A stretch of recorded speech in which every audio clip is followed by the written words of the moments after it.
Welcome back to another episode of Making Art in my garage late at night.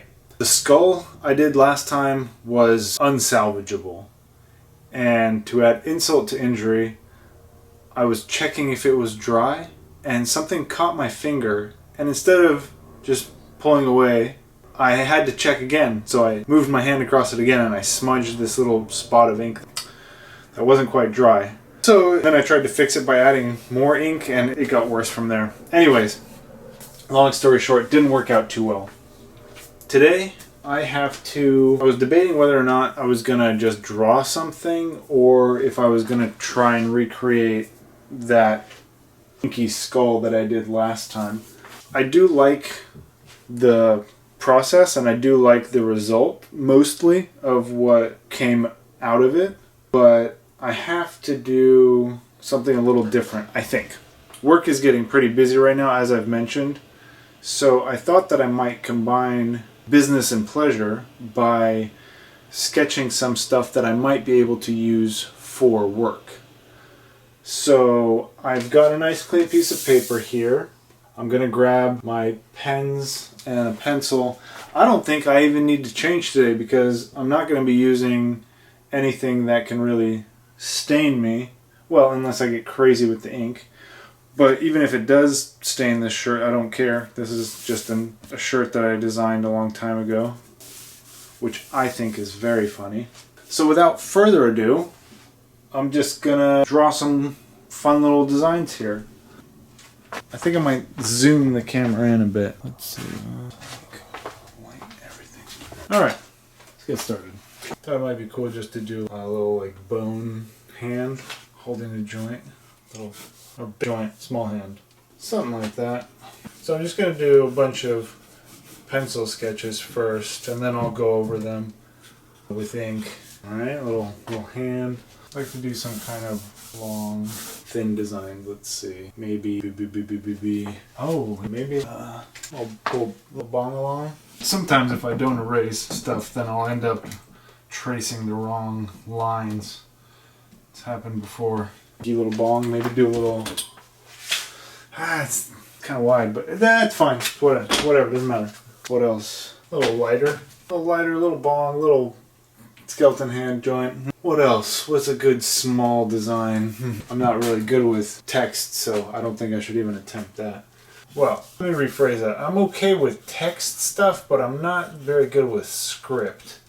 And I was about to attempt some script thing, which would have not been wise. Maybe do a skull with some smoke coming out of his eyes, nose, and mouth kind of thing. Something like this. Have it coming out both sides. Something like that. It's like a flash sheet for stoners. Ooh.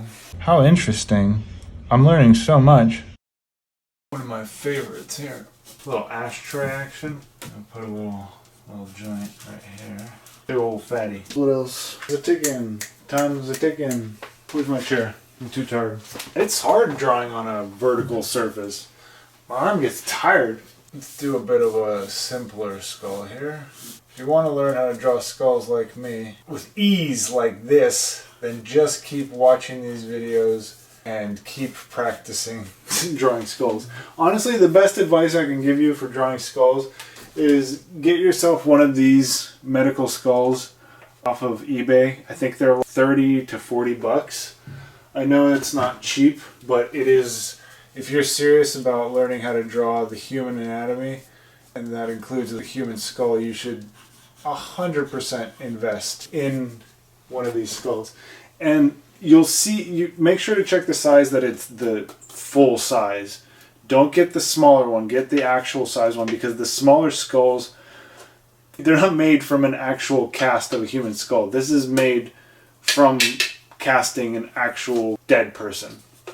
So the proportions are real as they occur in nature, and the imperfections are real as they occur in nature. So get one of these, get a real medical skull for yourself. I just found some blue tack. Nice. Lobotomy. Alright.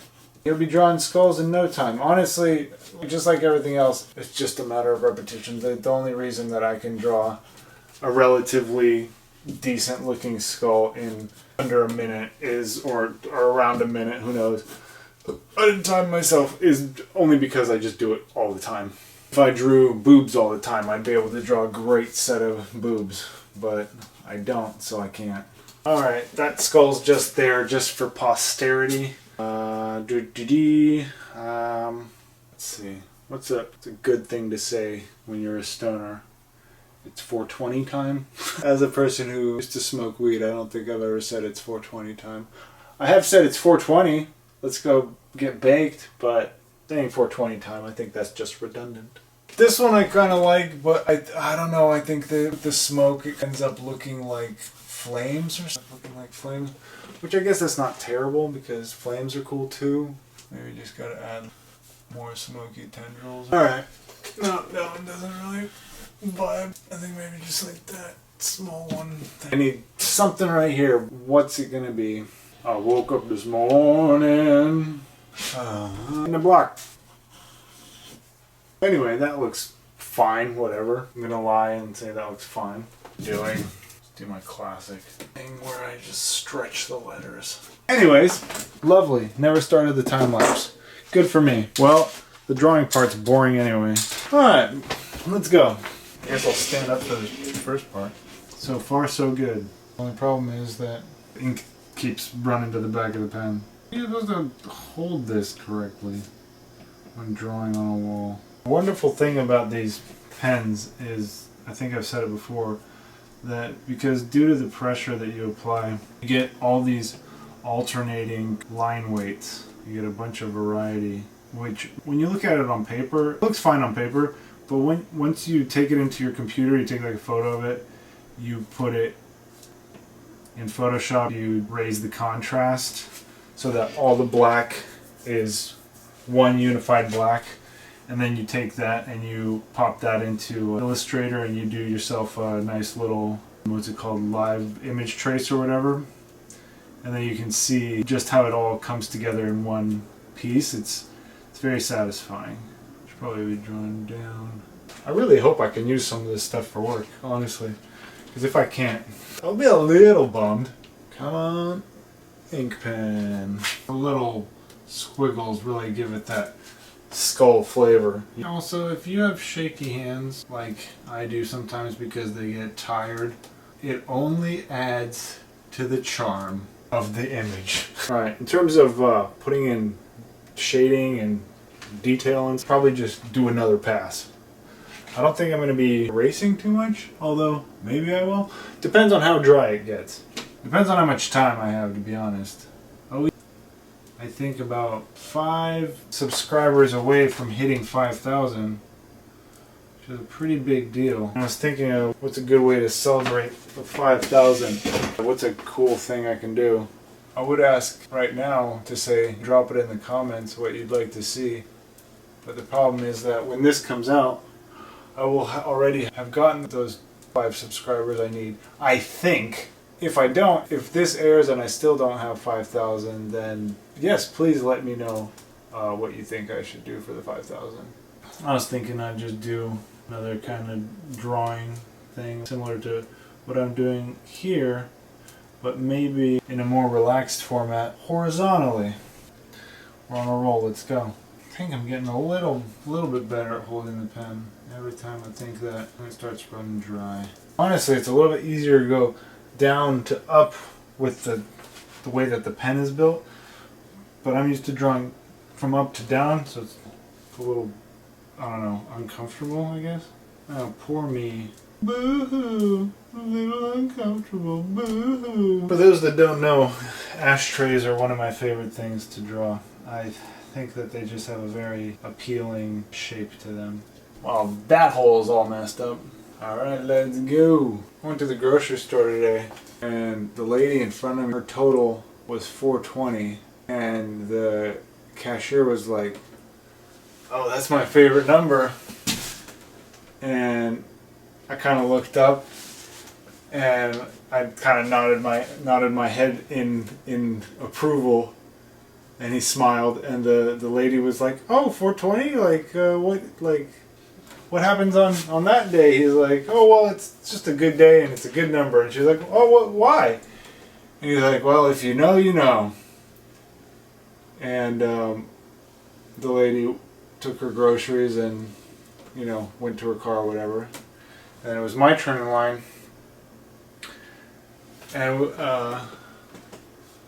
I can't remember exactly what I said. I said, oh, I work for this and this company. He's like, oh, that's sick. And he's like, you know, I have $500 worth of weed in my room, and my parents don't know I have it. And I was just thinking, wow, kids these days have $500 to blow on grass. When I was living with my parents, I would buy like an eighth, maybe, if I could. Sometimes I'd be splitting eighths with my friends. There was no way I had $500 to blow on weed, or anything for that matter. But you know what? Good for him. Good for him, and very, very good for him that his parents have no idea what weed smells like. That's just hilarious. But that's the crazy thing about weed. You put it in any container. You lock it you put it in like a glass jar. You lock that in a vault. You bury that vault. You can still smell the goddamn stuff. Like, it's incredible. Okay, well, that's all I have time for today, unfortunately. I gotta go back to work. Gotta go clock in and finish stuff. This did not get done, but that's okay, because there's always tomorrow, and I will see you tomorrow. Okay? How interesting. I'm learning so much.